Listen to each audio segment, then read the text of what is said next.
তাৰপিছত আমি এই আঠাটো আমি প্ৰথমে এনেকৈ ইয়াত গুল কৰি ইয়াত লগাই ল'লোঁ। লগাই লোৱাৰ পিছত আমি তলৰ পিনলৈও লগাই ল'লোঁ। লৈ আমি চলাই কাঠি লৈছিলোঁ।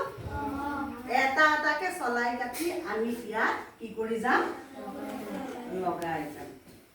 এনেকৈ আমি এই তলৰ পৰা এই চলাই কাঠিবোৰ ধুনীয়াকৈ লগাই ল'লোঁ। কাৰণ ল'ব মোৰ লগত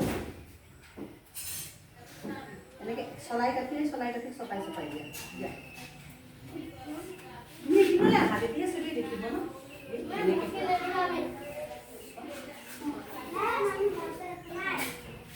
দেখিবা, তাৰ পৰা চোৱা চবেই দেখিব লাগিব। তোমালোক চাবা ইয়াতে ক্লিয়াৰ হ'ব।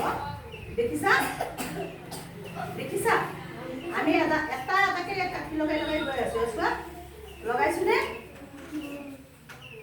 সমান হ'ব লাগিব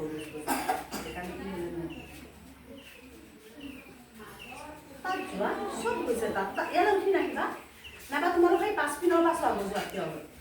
5 পিনলৈ গৈ পেলাই কিয় হৈ যাবা।